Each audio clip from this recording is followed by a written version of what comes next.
Embraer actually is running into some supply chain snags. I mean, maybe they may be running into some slow deliveries, but they're continuing to raise revenues. They've got record backlog right now. There's some 2024 commercial aircraft delivery estimates revised to 70 to 73 jets, which is down from 72 to 80, which is what it originally was. But Q3 revenues climbed 32% year over year to over 1.6 billion, almost 1.7 billion. Strong showings in executive aviation, of course, and defense and security. We're seeing defense and security across the board. Sounds like they did hit some delays in receiving engine structural parts, but they're beefing up their supply chain team right now. And Andrew, I know you're going to be really excited to hear this. They're deploying some AI, stationing employees near critical suppliers for faster solutions, orders rolling in, 9 C-390 Millennium aircraft for the Dutch Ministry of Defense and a joint deal with Austria. And then Virgin Australia Group snapped up 8 E-190 E2s to replace their aging, some of their aging. A lot of stuff being bought, a lot of orders to fill. Yep. And we've talked about the importance of supply chain and risk mitigation in supply chain a lot on this show. Yeah. This is an example of what can happen when things go wrong, whether those things are in your control or out of your control.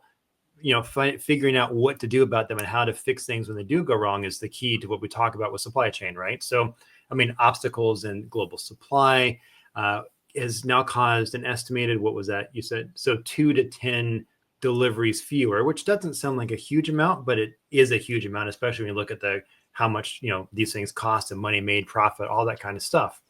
And there was a problem here with a specific group of components. It was the engines and the structural parts that affected the E2 family here. The aggressive growth of OEMs was, and I think this is what their CEO said, was pressurizing the supply chain. He said that we're not getting the engines on time to be able to finalize the assembly of our aircraft.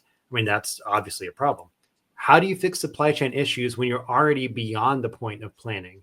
When things are already being built and now they're being held up, what do you do now? You got to look at some of the ways that you could have fixed this before, but how do you go about fixing it now? Supply chain issues, you're right. We've spoken of a few times in 2023. And in 2022, and in 2021, and in 2020. And in 2020, and in it's been going on. It's been going on for 4 or 5 years. So yeah, absolutely, you're right about the pain of supply chain and mitigating your risk. But the number one challenge for me is adaptive supply chain resilience and agility during active production. I mean, this is no big news. We've known about these issues going on for a long time. And I think full marks Embraer, you're really moving forward and they're really increasing production. I mean, looking at new MESs and things like this, which is really exciting, and their market share growing. But to me, the real key here is shifting from reactive to proactive strategies when delays are already inevitable, impacting your assembly lines and your deliveries. So it's not just about reinforcing, it's about dynamically rerouting and forecasting to stay ahead of the next kind of hiccup, which is going to come around the corner. Yeah, like to answer my question of how do you go about solving this problem now that you are, it's happening now. And I think the answer is exactly what they're doing with reinforcing the supply chain, with using those digital tools, with using AI, artificial intelligence, with placing employees closer to their critical suppliers to try to address things faster. So it sounds like that exactly what you just said of going from reactive to proactive is exactly the steps that they're taking right here. Right. How do you do it? So what's the solution? I'm going to just jump to that and I'm going to drive straight in on the AI piece of things here, because there's such an impactful thing on supply chain now. Supply chain management integration, AI-driven supply chain analysis for predictive risk management. It has to be one of their number ones. You just can't have humans guessing. You've got to have that AI built up over historical trends and then generative AI to predict how that's going to play out. So your lines can adjust and your product's going to adjust accordingly. Yeah, this is a place where I think we're really going to see like an actual result of the benefit of using AI.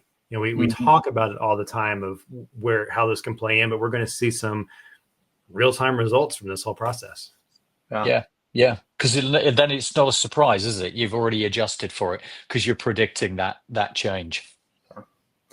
I'm excited for when we get to the point where it's like, let's stop talking about AI and then and what it can do, and then talking about what it actually is doing. We're getting there very quickly. It'll be good. It's already there. I mean, we're already dealing with supply chain issues with some partners of ours out into that, and they've got AI tools running to predict them. Yeah, it's already happening. That's true.